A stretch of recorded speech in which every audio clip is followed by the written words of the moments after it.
यहाँ question number 3 में निर्देश लिखा गया है। निर्देश में बताया गया है दूसरी पंक्ति के अवयवों के सहगुणनखंडों का प्रयोग करके सारणी का विस्तार का मान ज्ञात कीजिए। कहने का मतलब जब भी 3 × 3 क्रम की सारणी दी गई हो तो उसे इस जो त्रिभुज के आकार का डेल्टा जो है इससे प्रदर्शित किया जाता है। और कभी भी क्वेश्चन में सहगुणनखंडों का प्रयोग करके सारणी का जब मान पूछा जाता है तो अब उस समय उस पंक्ति के सभी अवयवों का सहगुणनखंड ज्ञात करके उनके संगत अवयवों में गुणा करके जब जोड़ते हैं यानी उनका योगफल निकालते हैं तो वही इस सारणी का विस्तार कहलाता है। तो सबसे पहले हम लोग ये जो दूसरी पंक्ति है इसके सभी अवयवों का सहगुणनखंड ज्ञात करेंगे और जिसका सहगुणनखंड ज्ञात करेंगे उसी का उसमें गुणा कर करके जोड़ते चलेंगे। तो यहाँ पर हम लोगों को सबसे पहले क्या निकालना है, दू का सहगुणनखंड। दू कौन सी पंक्ति में है, तो दूसरी पंक्ति, परंतु स्तंभ क्या है, दू पहला है यहाँ पर। तो हम लोग इसको लिखेंगे A21, मतलब क्या है, दूसरी पंक्ति पहला स्तंभ। तो यहाँ से ये छूट जाएंगे। बाकी की जो उपसारणी के अवयव हैं वो 3, 8, 2, 3 है, ये बच गए। हम लोग सहखंड निकाल रहे हैं ना कि उपसारणी। तो सहखंड जब निकालेंगे तो देखिए 2 और 1 यानी यहाँ पर 3 होगा और 3 विषम है, इसलिए इसका आंसर जो आएगा वो माइनस में आएगा। इसलिए हम लोग पहले से यहाँ माइनस चिन्ह का प्रयोग करेंगे। 3 में 3 का गुणा करेंगे 9 होगा, 2 में 8 का गुणा करेंगे 16। जब आप इससे हल करेंगे तो पहले से माइनस था, जब यहाँ घटाएंगे तो 9 7 16 होगा, माइनस में 7 प्राप्त होगा और माइनस माइनस का जब गुणा करेंगे तो प्लस 7 होगा। इसके बाद देखिए ये दूसरी पंक्ति का दूसरा स्तंभ है, तो इसके सामने का स्तंभ और पंक्ति को छोड़ दिया जाएगा A22। तो यहाँ देखिए 2 और 2 4 है, 4 सम संख्या है, इसलिए यहाँ जो भी आंसर लिया जाएगा वो प्लस चिन्ह के साथ लिया जाएगा। तो दूसरी पंक्ति दूसरा स्तंभ जब छोड़ेंगे तो यहाँ 5 और 8 प्राप्त हो रहा है ऊपर, और यहाँ 1 3 जब गुणा करेंगे क्रॉस तो 15 माइनस 8, हल करने पर 7 प्राप्त हुआ। इसके बाद यहाँ 1 है, एक दूसरी पंक्ति और तीसरे स्तंभ है, इसलिए इनको हम लोग छोड़ देंगे। A23 देखिए 2 में 3 जोड़ेंगे तो 5, 5 विषम है, इसलिए इसका जो भी आंसर लिया जाएगा वो माइनस चिन्ह के साथ। तो हमने पहले से यहाँ माइनस चिन्ह रखा है। यहाँ पर 5 3 1 2, अब हल करेंगे जब इसे तो माइनस 10, यहाँ 10 माइनस 3 होगा, जब हल करेंगे तो माइनस में 7 प्राप्त होगा। तो आपने इन जो दूसरी पंक्ति के अवयव हैं इन सभी का सहगुणनखंड ज्ञात कर लिए हैं। अब इसका क्या आपको ज्ञात करना है, हम लोगों को इसका विस्तार ज्ञात करना है। तो आप लिखेंगे यहाँ पर पंक्ति 2 का विस्तार करने पर, या तो आप डायरेक्ट ये फार्मूला लिखेंगे कि डेल्टा बराबर A21। अब ये 21 क्यों लिखा, क्योंकि दूसरी पंक्ति का ही यहाँ बताना है। तो दूसरी पंक्ति का जो यहाँ पहला है वो 2 है, 2 को किससे प्रदर्शित किया गया, 2 यहाँ पर A21 से प्रदर्शित किया गया है। अब इसका इसी के संगत सगुणनखंड से गुणा करना होगा। तो यहाँ देखिए जब गुणा करेंगे तो प्लस में यहाँ पर 7 है, फिर इसके बाद प्लस चिन्ह 0 है, तो आप 0 को किससे प्रदर्शित किए हैं, A22 से, तो यहाँ लिखेंगे A22 और इसका सगुणनखंड प्लस 7 है। इसके बाद तीसरा अवयव 1 को यहाँ पर प्रदर्शित किया गया है A23 से, और इसका सहगुणनखंड जो आया है वो माइनस 7 है। अब देखिए A21 को किससे प्रदर्शित करेंगे, 2 गुणे 7, यहाँ A22 जिसको हम लोग 0 कह रहे हैं, गुणे 7, 823 1 -7, ये तो भाग शून्य हो जाएगा। यहाँ 14 -7 हल करेंगे तो +7, यही आंसर होगा। देखिए ये क्वेश्चन नंबर 4 है। इसमें कहा गया तीसरे स्तंभ के अवयवों के सहगुणनखंडों का प्रयोग करके सारणी का विस्तार ज्ञात कीजिए। ये जो डेल्टा से प्रदर्शित किया गया सारणी का मान, इसका मान हम लोगों को ज्ञात करना है। तो क्वेश्चन नंबर 3 में दूसरी पंक्ति के समस्त अवयवों का विस्तार पूछा गया था, और यहाँ पर क्वेश्चन नंबर 4 में तीसरे स्तंभ के समस्त अवयवों का विस्तार पूछा गया है। तो जब तीसरे स्तंभ का ये पहला अवयव लेंगे तो देखिए ये तीसरी स्तंभ में है परंतु पहली पंक्ति में है, इसलिए जब इसका हल करेंगे आप, सबसे पहले आप उसे लिख लीजिए यहाँ पर 1 1 1 x y z y z z x y।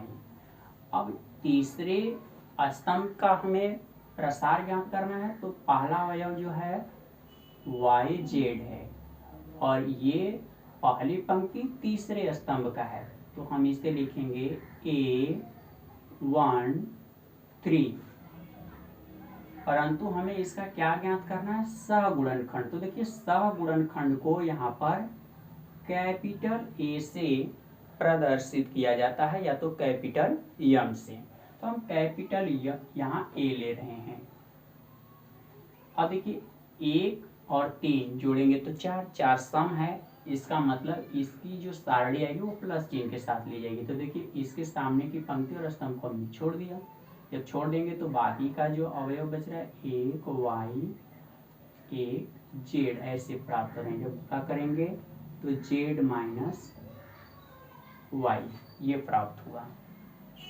अब इसके बाद ये दूसरे वाला भाग का मान निकालना है, तो इसको देखिए हम लोग कहेंगे दूसरी पंक्ति तीसरा स्तंभ, तो इसका भी हमें सहगुणनखंड निकालना है, तो लिखेंगे A2 3। अब 2 में जब 3 को जोड़ेंगे तो 5 हो जाएगा, 5 विषम है इसलिए जो भी सारणी का मान आएगा वो माइनस में ही प्राप्त होगा यहाँ पर। तो इनके सामने से जो पंक्ति और स्तंभ जा रहे हैं उन्हें आप छोड़ देंगे।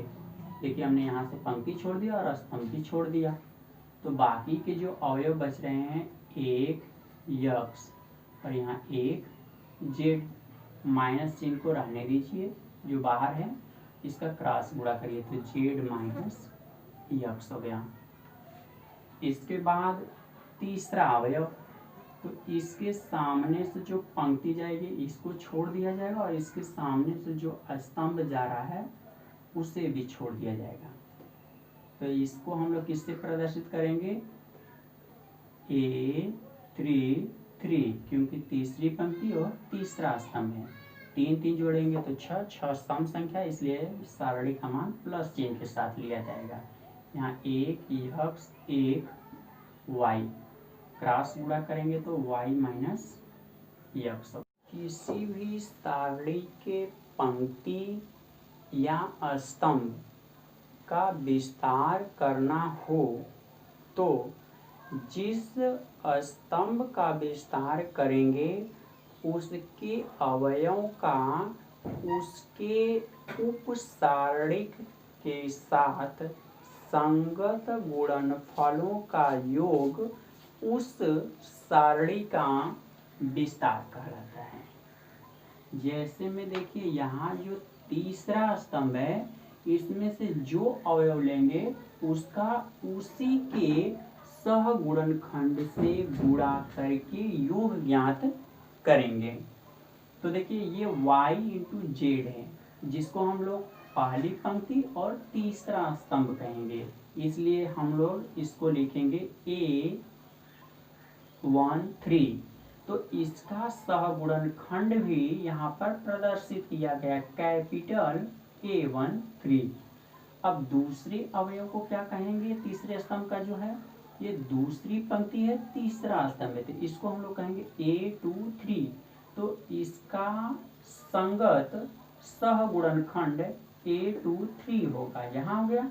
उसी तरह से तीसरे वाले को लिख दिए। अब इनके मान को रखिए। तो देखिए पहला वाला जो है A13, इसको y इंटू जेड, और इसका मान जो है ये z माइनस वाई है, प्लस लिख दिए।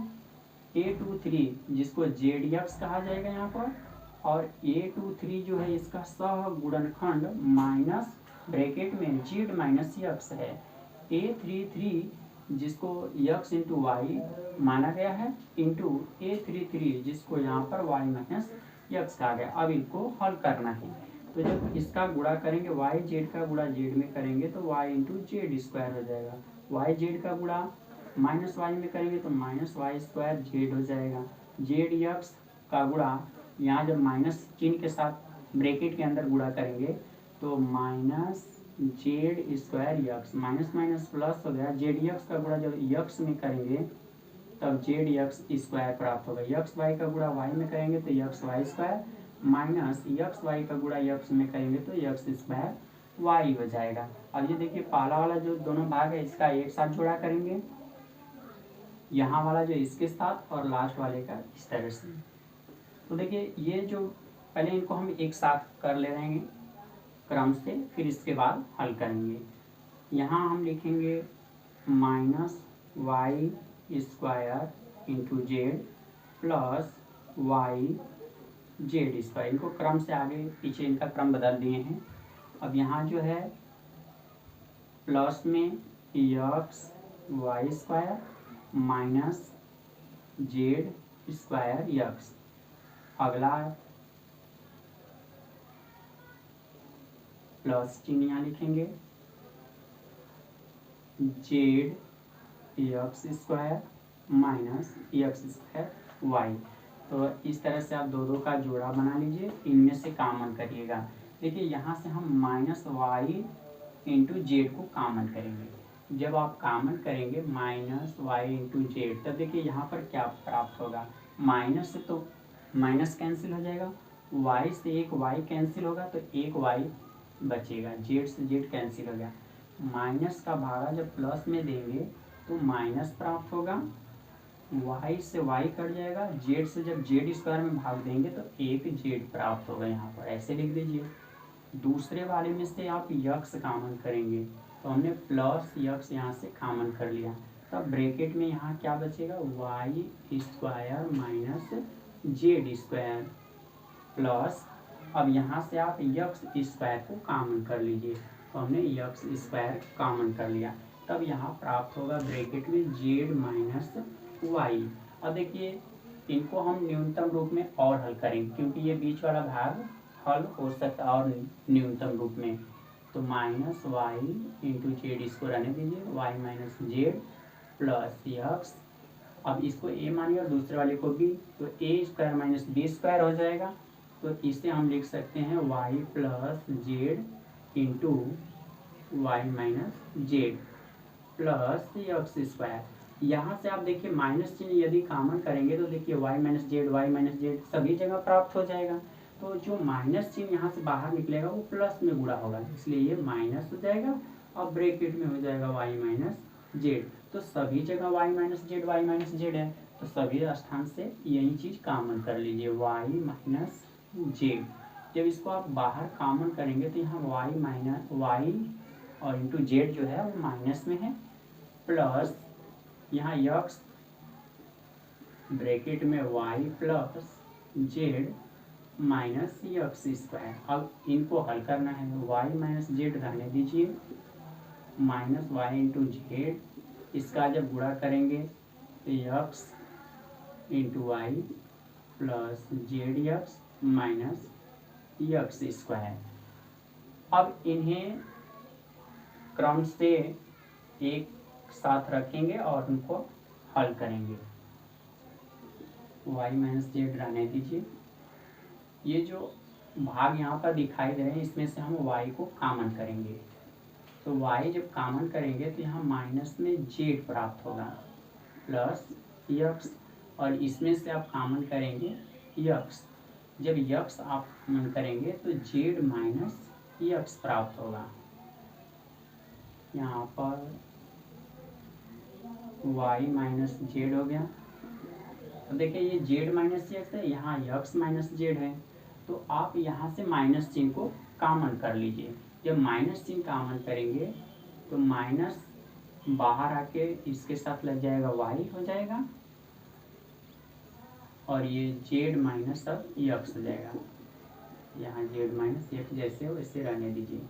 अब उनमें से कॉमन करिएगा, वाई माइनस जेड है इसको रहने दे रहे हैं। देखिए जेड माइनस एक्स, यहाँ पर भी जेड माइनस एक्स है, इन दोनों में से जब कॉमन करेंगे जेड माइनस एक्स, तब यहाँ पर बचेगा माइनस वाई और प्लस में यक्स। अब इनको हम कैसे लिख सकते हैं, प्लस यक्स माइनस वाई लिख सकते हैं, इसलिए यहाँ यक्स माइनस वाई। अब क्रम देखिए, इनको यहाँ करके क्या लिखेंगे, पहले लिखेंगे यक्स माइनस वाई, फिर इसके बाद वाई माइनस जेड, इसके बाद जेड माइनस यक्स। यही आंसर होगा। क्वेश्चन नंबर 5 के लिए इसमें से सही विकल्प का चयन करना है। एक अवयव दिया गया है जिसमें अवयव A11, A12, A13 इस तरह से करके दिए गए हैं। तो इसमें से सही विकल्प ढूंढना है कि कौन सा विकल्प सही होगा। तो आप जानते हैं कि जो अवयव लिया जाएगा उसका सहगुणनखंड उसी के साथ गुणा करके जोड़ा जाएगा। जैसे देखिए यहाँ पर A11 है, तो यहाँ पर सहगुणनखंड भी क्या आना चाहिए, A11। तो ये तो पहले ही गलत है, ये नहीं हो सकता है।